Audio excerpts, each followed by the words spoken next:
So I wanted to talk a little bit more about sustainable investing. Now, previously I distinguished between socially responsible investing, SRI, environmental, social, and governance investing, ESG, and impact investing. If you want to check out those discussions, you can follow these links here. Today, I wanted to talk about trends and the impact of those trends on investing.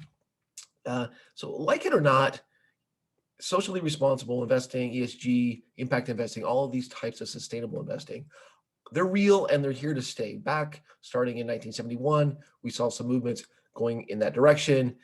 Uh, and this continues all the way through, up to 2030 and on and beyond this, right? So this is going to continue. You're welcome to pause this or go back if you want to read through all of these things that have happened. But this is a real thing. It's going to impact us as people, us as the planet, us as investors. Now, a lot of this is regulation. So whether or not companies wanted to go back, they're not going to be able to. The EU is a big proponent of this, and they're going to make it harder and harder for companies not to be responsible. Now, we also see here that society in general is thinking about these issues. Now, interestingly, these things kind of previously peaked back at the beginning of the century in 2004 and slowly declined with the exception of impact investing, and now have come back into the forefront where all three are at all-time highs, and others have noted in the industry that impact investing is becoming more and more important, where people actually want to make a true impact on some specific item.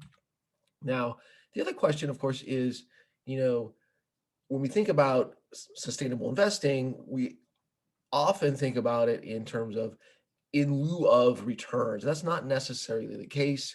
Although people are asking, okay, I want to know how I got those returns. If I got those investment returns by destroying the planet, I'm not as interested in them.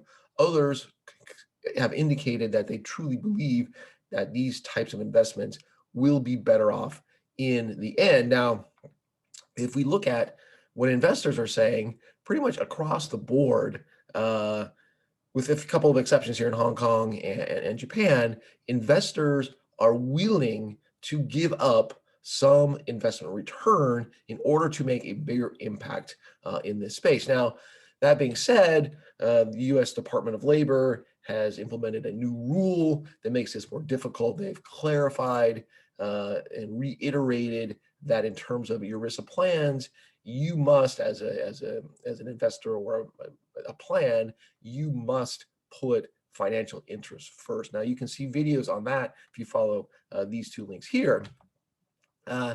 Also, in general, you think about investment shops, asset managers, really, they seem to be making a lot of excuses in terms of why they have not actually implemented ESG into their processes. And you can see here, kind of across the board, there's an excuse in terms of the change of giving this as a reason for not doing has increased across the board, right? Except for the fact that they do think there is value added, right? So these issues are not material, no value added. People are saying that's less true. Hey, there is something here. We just haven't implemented it for a number of reasons, and all of those have gone up. Those excuses. Now, interestingly enough, lack of demand from clients and investors is up. But if we look at what the actual investors are saying, everywhere, everybody has interest in this, right? So the asset managers and the clients have somewhat of a disconnect in terms of their interest there. So